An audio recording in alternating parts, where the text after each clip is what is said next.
प्यारे विद्यार्थियों सत श्री अकाल। तुहाडा सब का एक बार फिर तो स्वागत है साइंस गुरु NCERT चैनल के विच। बच्चों अज आपां करांगे 10वीं क्लास का 8th चैप्टर जीव प्रजनन किवें करते हैं, हाउ डू ऑर्गेनिजम्स रिप्रोड्यूस। इस चैप्टर आपां पहलां शुरू कर चुके हैं। इसका 2 वीडियो के विच आपां कुछ पा कर चुके हाँ। अज आपां इसका नैक्सट पार्ट जिहड़ा है वो करन जा रहे हैं। तो बच्चों आपां पिछली वीडियोज़ दे विच कर चुके हाँ कि अलिंगी प्रजनन की हुंदा है अते पौधों के विच लिंगी प्रजनन किवें हुंदा है, ये आपां कर चुके हाँ। अज दी वीडियो दे विच बच्चों आपां मनुख दे विच लिंगी प्रजनन की प्रक्रिया जिहड़ी है वो करन जा रहे हैं। तो बच्चों आपां जेकर गल करिए कि मनुख दे विच लिंगी प्रजनन तो की भाव है, तो विपरीत लिंग वाले 2 व्यक्तियों के जनन सैलों का जोड़ा संयोग है उसनूं आपां लिंगी प्रजनन यानी कि मनुख दे विच प्रजनन प्रक्रिया कहते हैं। एक आपां सिंपल शब्दों के विच गल करिए तो इस दे लई अपने शरीर दे विच काफ़ी सारे परिवर्तन आउंदे हन। वो परिवर्तन किवें आउंदे हन, किहड़े-किहड़े हन, उन्हां बारे आपां डिस्कस करते हैं। बच्चों तुसी महसूस किया होना क्योंकि लगभग तुसी सारे जिहड़े है 10th क्लास के जिहड़े स्टूडेंट्स हैगे हो, तुसी अडोलसेंस एज दे विच हैगे हो ते तुहाडे शरीर दे विच भी बहुत सारे परिवर्तन आ रहे हैं। जिवें कि उम्र वधन दे नाल अपने जिहड़े शरीर विच कुछ परिवर्तन आउंदे है। मुंडियां दे विच आपां जेकर गल करिए आवाज़ भारी हो जाती है, दाढ़ी मुच्छां जिहड़ी है उगना शुरू हो जाती है। हुण ये क्यों होया? जदों आपां बचपन दे विच हैगे सी, जदों 7-8 साल की लगभग 8 साल तक की एज दे विच हैगे सी, उदों इस तरीके के कोई अपने शरीर विच परिवर्तन नहीं हैगे सी। ये परिवर्तन सैकेंडरी लिंगी लक्षण यानी कि आपां कह सकते हाँ कि ये परिवर्तन जिहड़े अपने शरीर विच हो रहे हैं ये अपने प्रजनन प्रणाली दे नाल संबंधित हैगे ने। अपनी प्रजनन जिहड़ी सेहत हैगी, प्रजनन परिपक्वता जिहड़ी हैगी है, सैक्सुअल मैचुरेशन जिहड़ी है उस दे एक पड़ाव दर पड़ाव अपने दे विच परिवर्तन होंदे हैं। हुण जे परिवर्तनां दी आपां गल करिए बच्चों तो लड़कियां दे विच यानी कि बॉयज़ दे विच मैं कुछ परिवर्तन तो तुहानूं दस ही दिते है कि जिवें एकदम आपां कह सकते हाँ कि आवाज़ जिहड़ी है वो चेंज हो जाती है। बच्चे की आवाज़ चाहे वो कुड़ी होए चाहे मुंडा होए उसकी आवाज़ सेम होंदी है, परंतु अडोलसेंस एज दे विच आके जदों सैकेंडरी लिंगी लक्षण अपने बॉडी को प्रभावित करते हैं उदों की हुंदा है कि आवाज़ जिहड़ी है मुंडियां दे विच भारी हो जाती है, दाढ़ी मुच्छां जिहड़ी है वो उगना शुरू हो जाती है, शरीर दे विच वख-वख थां ते जिहड़े है वाल वगैरह भी उगने शुरू हो जाते हैं अते मसल्स वगैरह जिहड़े है उन्हां दा निर्माण भी तेज़ी नाल हुंदा है यानी कि मांसपेशियां का। ते नाल ही जिहड़ी है प्रजनन समर्था जिहड़ी है वो विकसित हो जाती है। हुण इस तरीके नाल ही लड़कियां दे विच भी कुछ परिवर्तन हुंदे। हुण कुछ परिवर्तन अजिहे हैगे जिहड़े कि लड़के ते लड़कियां दे विच सेम हैगे, परंतु कुछ परिवर्तन इस तरीके दे हैगे है जिवें सेम परिवर्तनां दी आपां गल करिए तां बॉडी स्ट्रक्चर जिहड़ी है उस दे विच वाधा। हुण इस एज दे विच अडोलसेंस दे विच मुंडियां दे शरीर विच भी वाधा हुंदा है, कुड़ियां दे शरीर विच भी वाधा हुंदा है। बॉडी के उत्ते वख-वख थां ते वालां दी जिहड़ी है आपां कह सकते हाँ संख्या उहदे विच भी वाधा हुंदा है, कुड़ियां ते मुंडियां दोनां दे विच हुंदा है। परंतु जेकर प्रजनन आपां सेहत की गल करिए, प्रजनक जिहड़े लक्षण है उन्हां दी गल करिए तां उन्हां दे विच कुछ जिहड़े है परिवर्तन इस तरीके दे है जिहड़े कि मुंडियां दे विच वखरे है, कुड़ियां दे विच वखरे है। इस तरीके नाल कुड़ियां दे विच की है चमड़ी जिहड़ी है उन्हां दी सॉफ्ट अते पतली रहिंदी है, नरम रहिंदी है। आवाज़ जिहड़ी है कुड़ियां दी वो पतली रहिंदी है ते उन्हां दे विच भी प्रजनन समर्था जिहड़ी है उसका विकास हो जाता है, जिस दे सिट्टे वजों महावारी वगैरह जिहड़े है वो स्टार्ट हो जाते हैं, जिसनूं आपां मैंसुरेशन कहते हैं। तां ये सी बच्चों कि अलग अलग आपां कह सकते हाँ नर अते मादा दे विच मनुख दे विच किस तरीके नाल एक तैयारी वजों प्रजनन की प्रक्रिया तो पहला तैयारी वजों किस तरीके नाल परिवर्तन आउंदे हैं। ये परिवर्तन हरेक मनुख दे विच अलग अलग गति दे नाल वापरदे हैं। कईयां दे विच इक्कोदम ये परिवर्तन बहुत तेज़ी नाल वापरदे हैं ते कई जिहड़े आपां गल करिए किशोर जिन्हां नूं आपां कहांगे जिन्हां दे विच कि आपां कह सकते हाँ कि लगभग 10 साल तो उपर ते 18 साल की एज तक के जिहड़े बच्चे हैगे है ਉਹ ਸਾਰੇ ਕਿਸ਼ੋਰ ਅਵਸਥਾ ਵਿੱਚ ਆਉਂਦੇ, ਜਿਨ੍ਹਾਂ ਨੂੰ ਕਿਸ਼ੋਰ ਕਿਹਾ ਜਾਂਦਾ ਹੈ। ਤਾਂ ਕਈਆਂ ਦੇ ਵਿੱਚ ਇਹ ਪਰਿਵਰਤਨ ਬਹੁਤ ਤੇਜ਼ੀ ਨਾਲ ਵਾਪਰਦੇ ਹਨ, ਕਈਆਂ ਦੇ ਵਿੱਚ ਬਹੁਤ ਸਲੋਲੀ ਧੀਰੇ ਧੀਰੇ ਇਹ ਪਰਿਵਰਤਨ ਵਾਪਰਦੇ ਹਨ। ਤੇ ਇਹਨਾਂ ਦੇ ਸਿੱਟੇ ਵਜੋਂ ਆਪਣੇ ਵਿੱਚ ਕੀ ਪਰਿਵਰਤਨ ਆਉਂਦਾ ਹੈ, ਆਪਾਂ ਕਹਿ ਸਕਦੇ ਹਾਂ ਕਿ ਮਨੁੱਖ ਜਿਹੜਾ ਹੈ, ਚਾਹੇ ਉਹ ਨਰ ਹੈ ਚਾਹੇ ਉਹ ਮਾਦਾ ਹੈ, ਉਹ ਲਿੰਗੀ ਪਰਿਪੱਕਤਾ ਦੇ ਵੱਲ ਵੱਧਦਾ ਹੈ, ਸੈਕਸੁਅਲ ਮੈਚੂਰੇਸ਼ਨ ਦੇ ਵਿੱਚ। ਯਾਨੀ ਕਿ ਫਸਟ ਆਫ ਆਲ ਤਾਂ ਇਸ ਦੇ ਵਿੱਚ ਸੈਕਸੁਅਲ ਮੈਚੂਰੇਸ਼ਨ ਜਿਹੜੀ ਹੈ ਉਹ ਜ਼ਰੂਰੀ ਹੈ। ਹੁਣ ਸੈਕਸੁਅਲ ਮੈਚੂਰੇਸ਼ਨ ਦੀ ਆਪਾਂ ਜੇ ਗੱਲ ਕਰੀਏ ਬੱਚਿਓ, ਤਾਂ ਦੋ ਪ੍ਰਕਿਰਿਆਵਾਂ ਬਰਾਬਰ ਨਾਲ ਚੱਲਦੀਆਂ ਹਨ। ਇੱਕ ਆਪਣੇ ਸਰੀਰ ਦੇ ਵਿੱਚ ਵਾਧਾ ਹੁੰਦਾ ਹੈ ਤੇ ਦੂਸਰਾ ਆਪਾਂ ਕਹਿ ਸਕਦੇ ਹਾਂ ਕਿ ਲਿੰਗੀ ਪਰਿਪੱਕਤਾ ਦੇ ਵਿੱਚ ਵਾਧਾ ਹੁੰਦਾ ਹੈ।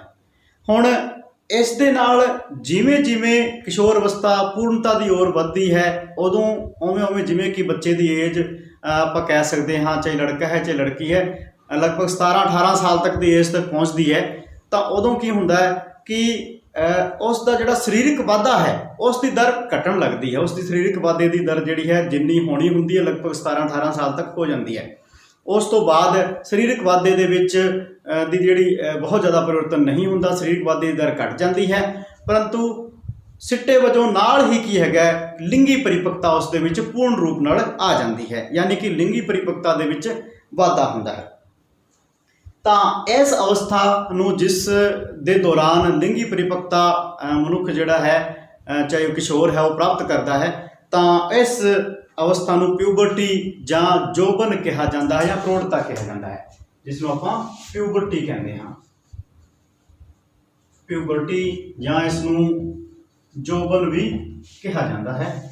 ਤਾਂ ਇਹ ਤਾਂ ਸੀ ਬੱਚੋ ਆਪਣੇ ਕਹਿ ਸਕਦੇ ਹਾਂ ਕਿ ਪ੍ਰਜਨਨ ਤੋਂ ਪਹਿਲਾਂ ਦੀ ਤਿਆਰੀ ਦੇ ਪੜਾਅ ਹੈਗੇ ਸੀ।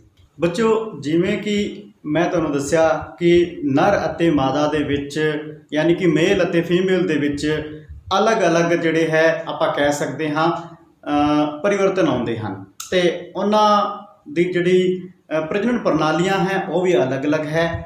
ਤਾਂ ਆਪਾਂ ਨਰ ਅਤੇ ਮਾਦਾ ਪ੍ਰਜਨਨ ਪ੍ਰਣਾਲੀ ਨੂੰ ਬਿਲਕੁਲ ਚਿੱਤਰ ਦੀ ਸਹਾਇਤਾ ਨਾਲ ਅਲੱਗ-ਅਲੱਗ ਇੱਥੇ ਸਮਝਾਂਗੇ।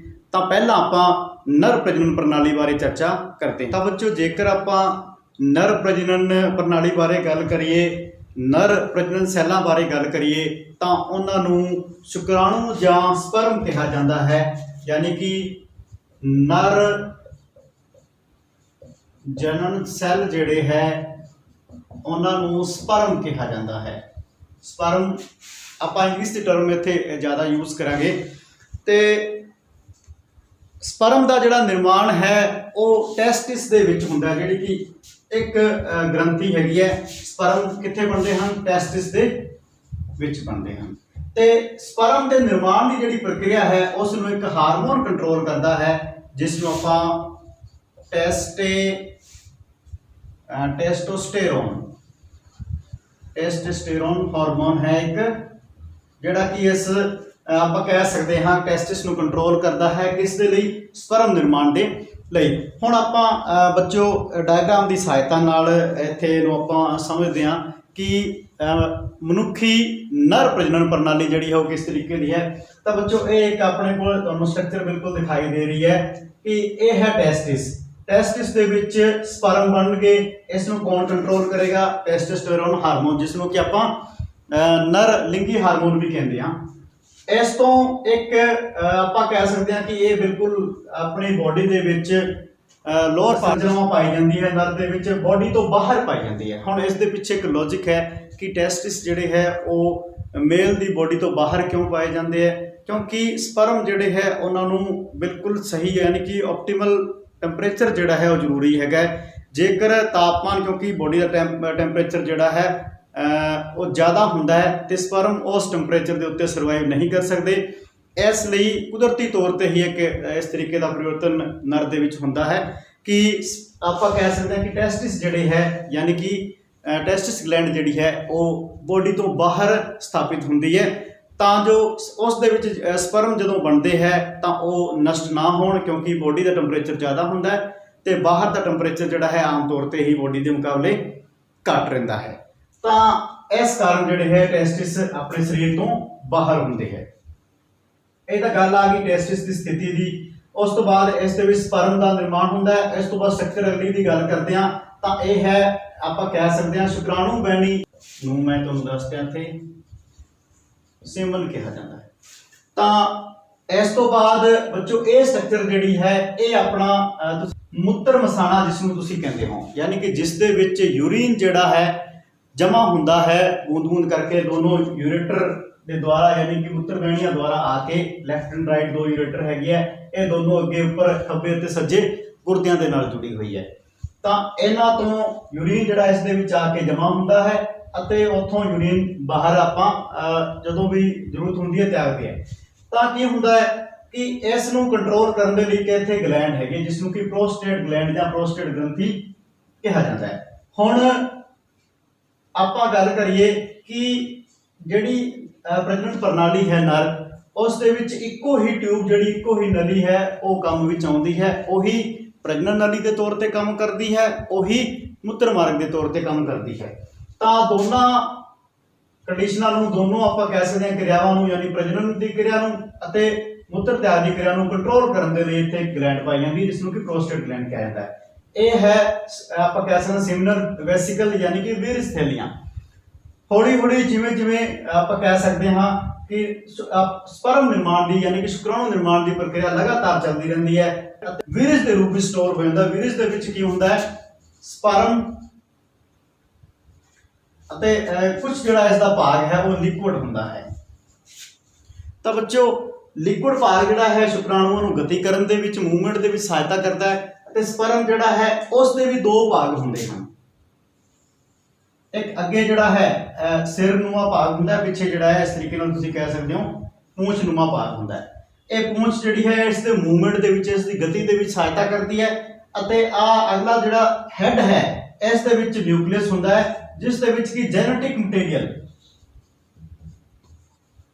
ਯਾਨੀ ਕਿ ਅਨੁਵਾਂਸ਼ਿਕ ਜਿਹੜਾ ਪਦਾਰਥ ਹੈ ਉਹ ਜਮਾ ਹੁੰਦਾ ਹੈ। ਕਿਸ ਦਾ? ਨਰ ਦਾ। ਯਾਨੀ ਕਿ ਪਿਤਾ ਕਿਸੇ ਵੀ ਸੰਤਤੀ ਦੇ ਵਿੱਚ ਕੋਈ ਪਿਤਾ ਹੈ ਤਾਂ ਪਿਤਾ ਦਾ ਜਿਹੜਾ ਜੈਨੇਟਿਕ ਮਟੀਰੀਅਲ ਹੈ, ਅਨੁਵਾਂਸ਼ਿਕ ਸੂਚਨਾ ਜਿਹੜੀ ਹੈ ਉਹ ਇਸ ਨਿਊਕਲੀਅਸ ਦੇ ਵਿੱਚ ਸਟੋਰ ਹੁੰਦੀ ਹੈ। ਤਾਂ ਕੀ ਹੁੰਦਾ ਹੈ ਕਿ ਸਪਰਮ ਦਾ ਨਿਰਮਾਣ ਇੱਥੇ ਹੋਏਗਾ ਅਤੇ ਵੀਰਜ ਥੈਲੀਆ ਦੇ ਵਿੱਚ ਸਿਮਨਲ ਵੈਸਿਕਲਸ ਦੇ ਵਿੱਚ ਇਹ ਜਿਹੜਾ ਹੈ ਵੀਰਜ ਦੇ ਰੂਪ ਵਿੱਚ, ਸੀਮਨ ਦੇ ਰੂਪ ਵਿੱਚ ਸਟੋਰ ਹੁੰਦਾ ਰਹਿੰਦਾ ਹੈ। ਤੇ ਲਿੰਗੀ ਪ੍ਰਜਨਨ ਪ੍ਰਕਿਰਿਆ ਯਾਨੀ ਕਿ ਪ੍ਰਜਨਨ ਪ੍ਰਕਿਰਿਆ ਦੇ ਦੌਰਾਨ ਵੀਰਜ ਦਾ ਤਿਆਗ ਕੀਤਾ ਜਾਂਦਾ ਹੈ ਜਿਹੜਾ ਕਿ ਪ੍ਰੋਸਟੇਟ ਦੇ ਦੁਆਰਾ ਕੰਟਰੋਲ ਕੀਤਾ ਜਾਂਦਾ ਹੈ ਅਤੇ ਆਪਾਂ ਕਹਿ ਸਕਦੇ ਹਾਂ ਕਿ ਯੂਰੀਥਰਾ ਦੇ ਰਾਹੀਂ, ਮੂਤਰ ਮਾਰਗ ਦੇ ਰਾਹੀਂ ਵੀਰਜ ਜਿਹੜਾ ਹੈ ਜਾਂ ਸੀਮਨ ਜਿਹੜਾ ਹੈ ਉਹ ਬਾਹਰ ਤਿਆਗ ਦਿੱਤਾ ਜਾਂਦਾ ਹੈ।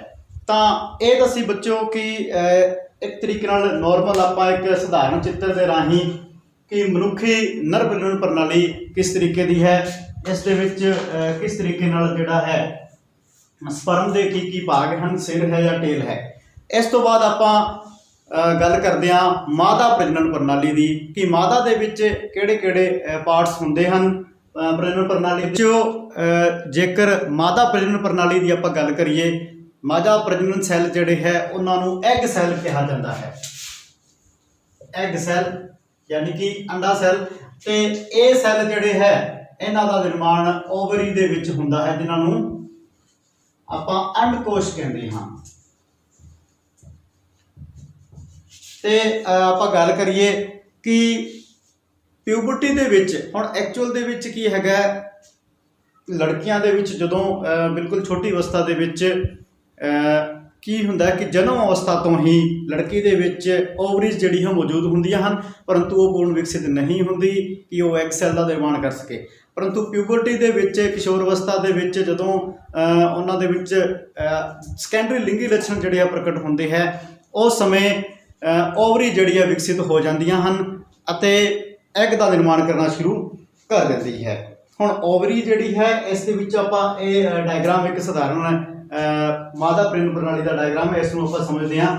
ਇਹ ਜਿਹੜੀ ਹੈ ਇਹ ਬੱਚਿਓ ਓਵਰੀਜ਼ ਹੈਗੀਆਂ ਨੇ, ਯਾਨੀ ਅੰਡਕੋਸ਼ ਕਿੰਨੀ ਪਾਈ ਜਾਂਦੀਆਂ ਹਨ? 2 ਹੁੰਦੀਆਂ ਹਨ। ਇਹ ਵੀ ਓਵਰੀ ਹੈ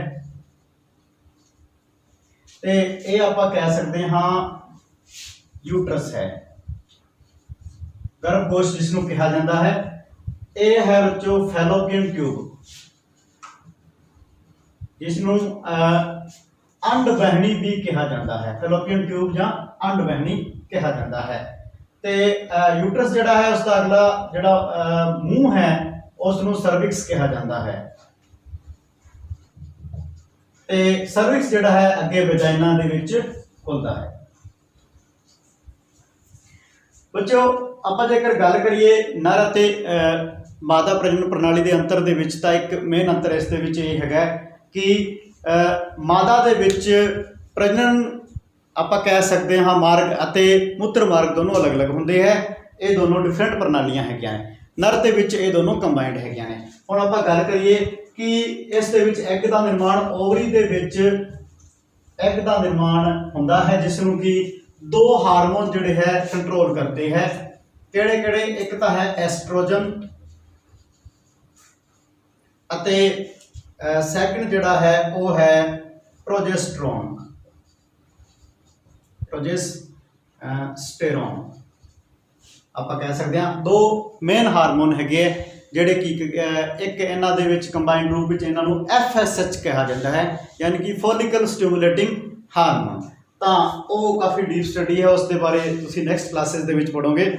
ਤਾਂ ਜੇਕਰ ਆਪਾਂ ਗੱਲ ਕਰੀਏ ਕੀ ਹੁੰਦਾ ਹੈ, ਓਵਰੀ ਜਿਹੜੀ ਹੈ ਇਹ ਐਗ ਸੈੱਲ ਦਾ ਨਿਰਮਾਣ ਕਰਦੀ ਹੈ। ਹੁਣ ਕਿੰਨੇ ਐਗ ਬਣਦੇ ਹੈ? ਹਰ ਮੰਥ ਜਿਹੜਾ ਹੈ ਫੀਮੇਲ ਦੇ ਵਿੱਚ ਇੱਕ ਜਿਹੜਾ ਹੈ ਐਗ ਸੈੱਲ ਬਣਦਾ ਹੈ, ਇੱਕ ਐਗ ਸੈੱਲ ਬਣਦਾ ਹੈ।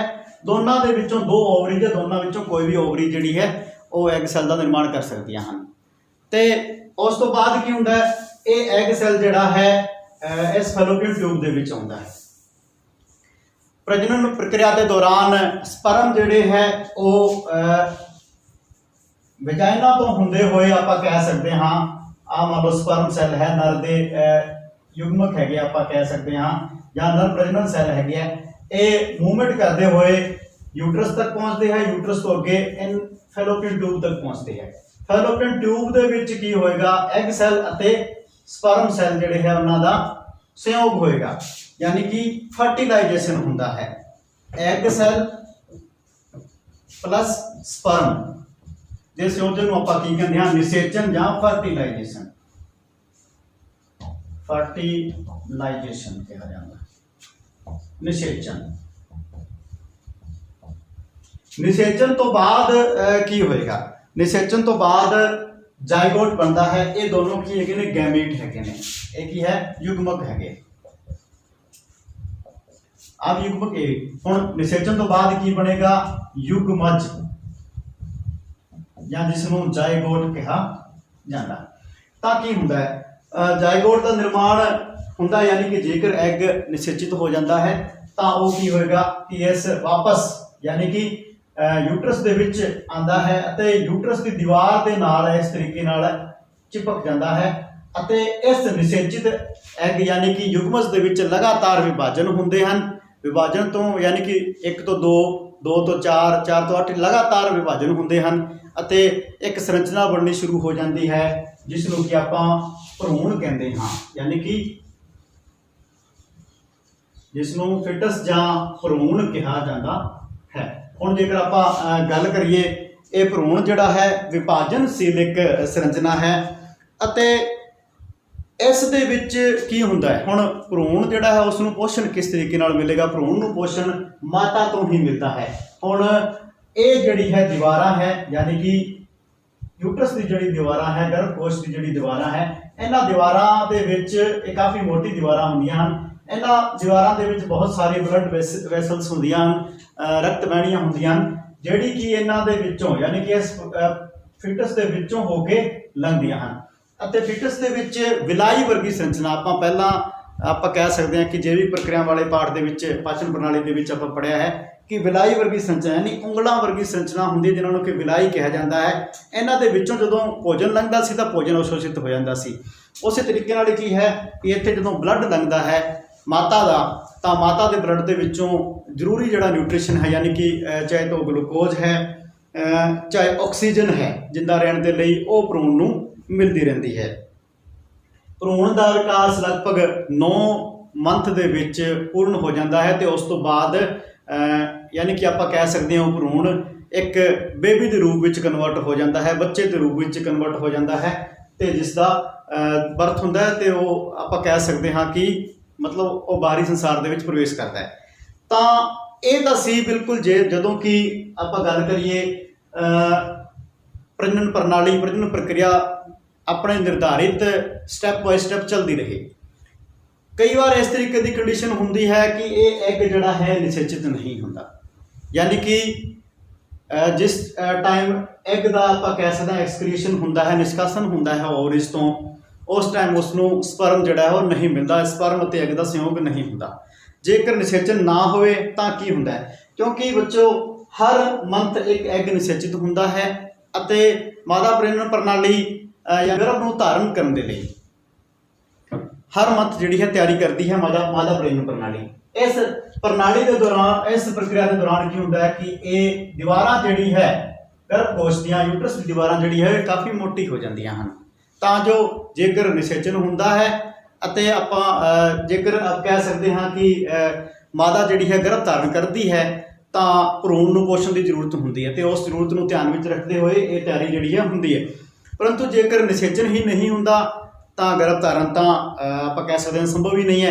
ਤਾਂ ਉਸ ਕੰਡੀਸ਼ਨ ਦੇ ਵਿੱਚ ਕੀ ਹੋਏਗਾ, ਇਹ ਦੀਵਾਰਾਂ ਜਿਹੜੀ ਹੈ ਇਹ ਟੁੱਟ ਕੇ ਇੱਕ ਕਹਿ ਸਕਦੇ ਹਾਂ ਤਰਲ ਪਦਾਰਥ ਦੇ ਰੂਪ ਵਿੱਚ, ਬਲੱਡ ਦੇ ਰੂਪ ਵਿੱਚ ਜਿਹੜੀ ਹੈ ਬਾਹਰ ਨਿਕਲਣਾ ਸ਼ੁਰੂ ਹੋ ਜਾਂਦੀ ਹੈ, ਅਤੇ ਇਸ ਪ੍ਰਕਿਰਿਆ ਨੂੰ ਆਪਾਂ ਕਹਿ ਸਕਦੇ ਹਾਂ ਕਿ ਮਾਹਵਾਰੀ ਜਾਂ ਮੈਂਸੂਰੇਸ਼ਨ ਕਿਹਾ ਜਾਂਦਾ ਹੈ। ਮਾਹਵਾਰੀ ਜਾਂ ਮੈਂਸੂਰੇਸ਼ਨ ਕਿਹਾ ਜਾਂਦਾ ਹੈ। ਇਹ ਲਗਭਗ ਜਿਹੜੀ ਹੈ 3 ਤੋਂ ਲੈ ਕੇ 7 ਜਾਂ 8 ਦਿਨ ਤੱਕ ਮਤਲਬ ਰਹਿੰਦੀ ਹੈ। ਇਹ ਪ੍ਰਕਿਰਿਆ ਚੱਲਦੀ ਹੈ, ਜਿਸ ਦੇ ਦੌਰਾਨ ਯੂਟਰਸ ਦੀ ਅੰਦਰੂਨੀ ਜਿਹੜੀ ਦੀਵਾਰਾਂ ਹੈ ਉਹ ਇੱਕ ਤਰੀਕੇ ਨਾਲ ਟੁੱਟ ਕੇ ਬਾਹਰ ਨਿਕਲ ਜਾਂਦੀਆਂ ਹਨ। ਇਸ ਤੋਂ ਬਾਅਦ ਆਪਾਂ ਬੱਚੋ ਇਹ ਤਾਂ ਸੀ ਪ੍ਰਜਨਨ ਪ੍ਰਣਾਲੀ, ਨਰ ਅਤੇ ਮਾਦਾ ਦੋਨੋਂ ਪ੍ਰਜਨਨ ਪ੍ਰਣਾਲੀਆਂ।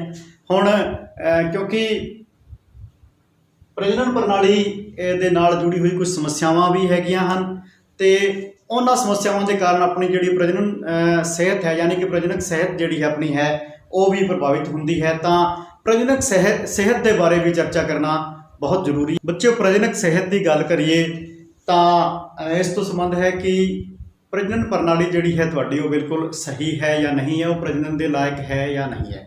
ਹੁਣ ਇਸ ਦੇ ਵਿੱਚ ਕੀ ਹੁੰਦਾ ਹੈ ਕਿ ਜਦੋਂ ਸਰੀਰ ਦੇ ਵਿੱਚ ਪਰਿਵਰਤਨ ਹੁੰਦਾ ਹੈ ਤਾਂ ਆਮ ਤੌਰ 'ਤੇ ਕਿਸ਼ੋਰਾਂ ਨੂੰ ਇਹ ਲੱਗਦਾ ਹੈ ਕਿ ਉਹ ਪ੍ਰਜਨਨ ਦੇ ਲਈ ਬਿਲਕੁਲ ਤਿਆਰ ਹਨ, ਜਾਂ ਉਹਨਾਂ ਦੇ ਵਿੱਚ ਪ੍ਰਜਨਨ ਸਮਰੱਥਾ ਜਿਹੜੀ ਹੈ ਪੂਰਨ ਰੂਪ ਵਿੱਚ ਵਿਕਸਿਤ ਹੋ ਗਈ ਹੈ।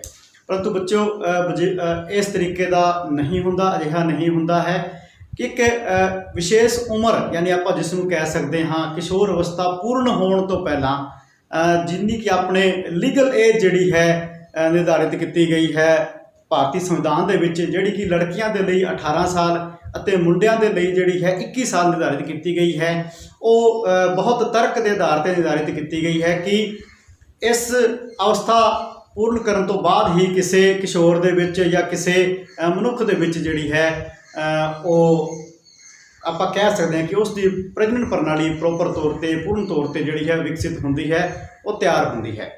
ਤਾਂ ਆਪਣੇ ਮਨ ਦੇ ਵਿੱਚ ਕਿਸੇ ਤਰੀਕੇ ਦੀ ਭ੍ਰਾਂਤੀਆਂ ਨਹੀਂ ਪੈਦਾ ਆਪਾਂ ਨੂੰ ਹੋਣ ਦੇਣੀ ਚਾਹੀਦੀ ਕਿ ਇੱਕ ਜਦੋਂ ਜਿਵੇਂ ਹੀ ਕਿਸੇ ਤਰੀਕੇ ਦੇ ਸੈਕੰਡਰੀ ਲੱਛਣ ਆਪਣੀ ਬੋਡੀ ਵਿੱਚ ਪੈਦਾ ਹੁੰਦੇ ਹੈ ਤਾਂ ਆਪਾਂ ਇਹ ਨਹੀਂ ਮੰਨ ਲੈਣਾ ਚਾਹੀਦਾ ਕਿ ਆਪਣੀ ਬੋਡੀ ਜਿਹੜੀ ਹੈ ਪ੍ਰਜਨਨ ਦੇ ਲਈ ਤਿਆਰ ਹੋ ਗਈ ਹੈ।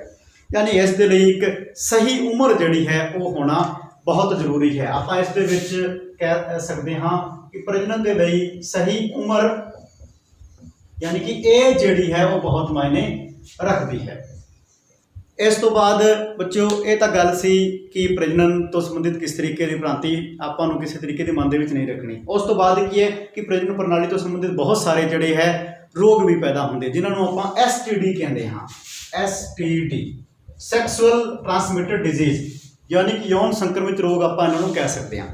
ਤਾਂ ਇਸ ਦੇ ਵਿੱਚ ਆਪਾਂ ਜੇਕਰ ਗੱਲ ਕਰੀਏ, ਇੱਕ ਹੈਗਾ ਗੋਨੋਰੀਆ ਅਤੇ ਸਿਫਿਲਿਸ ਜਿਹੜਾ ਹੈ, ਇਹ ਹੁੰਦਾ ਹੈ ਬੈਕਟੀਰੀਆ ਤੋਂ ਫੈਲਾਇਆ ਜਾਣ ਵਾਲਾ ਰੋਗ ਹੈ। ਇਸੇ ਤਰੀਕੇ ਨਾਲ ਹੀ HIV ਹੋ ਗਿਆ, ਜਾਂ ਆਪਾਂ ਕਹਿ ਸਕਦੇ ਹਾਂ ਬਾਰਟ ਹੋ ਗਿਆ। ਇਹ ਕੀ ਹੈ, ਵਾਇਰਸ ਤੋਂ ਹੋਣ ਵਾਲੀ ਜੇ ਬੱਚੋ HIV ਬਾਰੇ ਤੁਸੀਂ ਸਾਰੇ ਜਾਣੂ ਹੈਗੇ ਹੋ, ਇਹ ਕਾਫੀ ਗੰਭੀਰ ਬਿਮਾਰੀ ਹੈ, ਤੇ ਜੇਕਰ ਕਿਸੇ ਨੂੰ ਹੋ ਜਾਏ ਤਾਂ ਲਾਈਫ ਲੌਂਗ ਚੱਲਦੀ ਹੈ। ਲਾਈਫ ਲੌਂਗ ਦਾ ਮਤਲਬ ਇਹ ਹੈ ਕਿ ਉਸ ਦੀ ਲਾਈਫ ਹੀ ਬਹੁਤ ਥੋੜੀ ਰਹਿ ਜਾਂਦੀ ਹੈ।